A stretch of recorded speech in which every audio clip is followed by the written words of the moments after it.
dangerous and complicating transactions will not help.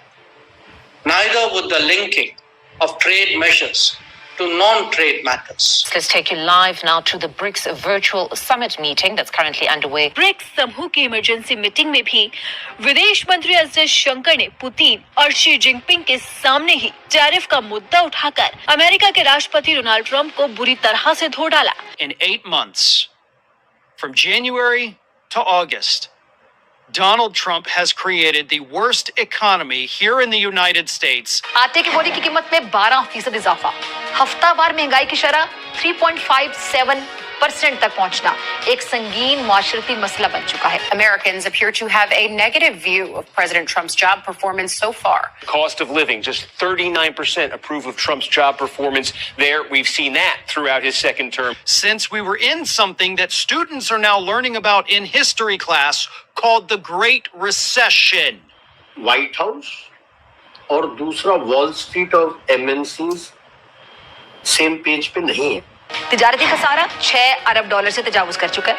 जुलाई और अगस्त में खसारे में 29%, 29% इजाफा रिकॉर्ड हुआ है। ट्रम्प टाको क्या दोबारा कर रहा है? क्या होने वाला है उस बेचारे का? तो उसे खुद नहीं समझ आ रहा मैं क्या गड़बड़ करती। और अगर फौरी इस्लाहत ना की जाए तो फिर क्या होगा? वक्ती इस्तेकाम दोबारा बहरान में तब्दील हो सकता है, खुदा ना खास्ता। सर, ये जो 24 घंटे हो गए 48 घंटे डोनाल्ड ट्रंप जो एकदम से घूम गया है 180 डिग्री पर, इसकी वजह क्या हो सकती है? अचानक से मोदी मुरीद बन गए, बड़े याद आ रही है मोदी की, मेरा दोस्त है, हमेशा हमारी दोस्ती रहेगी। ये डंडा चला है कहीं से, तब ऐसा हुआ है डोनाल्ड ट्रंप?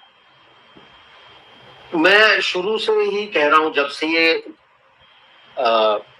वाकया शुरू हुआ है कि व्हाइट हाउस और दूसरा वॉल स्ट्रीट और एमएनसीज सेम पेज पे नहीं है।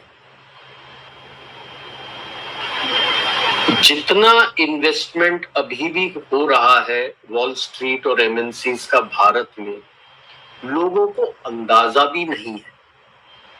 वो केवल देखते हैं कि भाई आपके स्टॉक मार्केट से एफडीआई चला गया या एफआईआई निकाल दी, वो तो स्टॉक मार्केट खेलने के लिए है। असली इन्वेस्टमेंट कहां हो रहा है? एक सेंटर होता है, research centre, it's called global capability centre, GCC, जो भारत के अलावा चीन में कुछ है, फिलीपींस में है, वियतनाम में है, ऐसे जगह आसियान में है। सबसे ज्यादा तकरीबन 80 to 90% भारत में। आज के तारीख में 1950 कैपेबिलिटी सेंटर्स हैं, जिसमें cutting edge technology in every sector जिस पे रिसर्च हो रहा है दुनिया के लिए। इसकी फंडिंग 58% गवर्नमेंट ऑफ इंडिया ने दी है। बाकी वॉल स्ट्रीट है, आपके ये टेक कंपनीज हैं, आईटी वाले, आपके बड़े बड़े एमएनसीज हैं, आपके फिनटेक हैं, आपके बिजनेस हाउसेस हैं कि नए मैनेजमेंट में टूल्स को कैसे इस्तेमाल करके how to make it better, you name a sector, उस पर रिसर्च हो रहा है। और आपके 18 लाख लोग भारतीय उसको चला रहे हैं और रिसर्च कर रहे हैं। और जब से ये स्यापा टूटा और कह रहा छोड़ो छोड़ो छोड़ो, ये सारे कह रहे हैं कि ये 1950 नहीं, हम 2500 सेंटर बनाएंगे।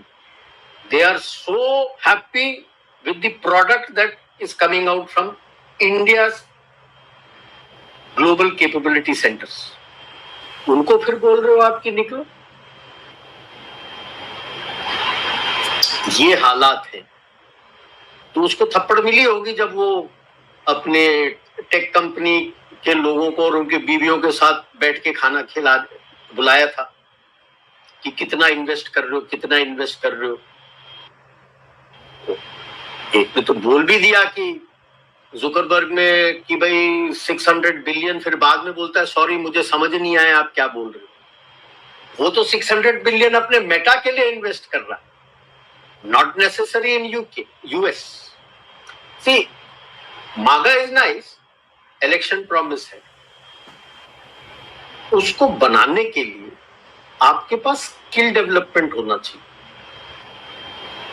स्किल डेवलपमेंट इज नॉट कि भाई अप्लाइड साइंस पे आप पीएचडी कर रहे हो, पेटेंट कर रहे हो, उसको फैक्ट्री चला, वो फैक्ट्री नहीं चला सकता बंदा।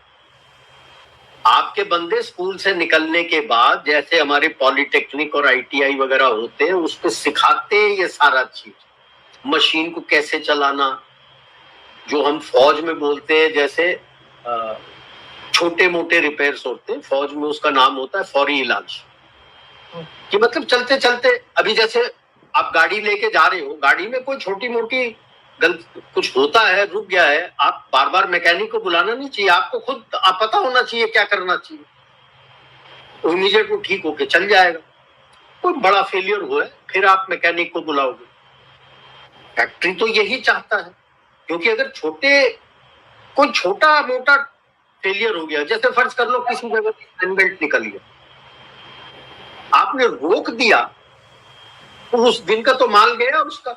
लेकिन अगर आपके पास बंदा है जो इमीडिएटली बोलता रहे यार ये फैन बेल्ट है, दूसरा फैन बेल्ट दे, मैं लगा के दे देता हूँ, आधे घंटे के अंदर काम शुरू हो गया। फिर कहाँ है आपके बंदे? 70 से 50 साल हो गए हैं, आपने पूरा ये सारा धंधा विदेश को भेज दिया, तो धंधा कौन करेगा?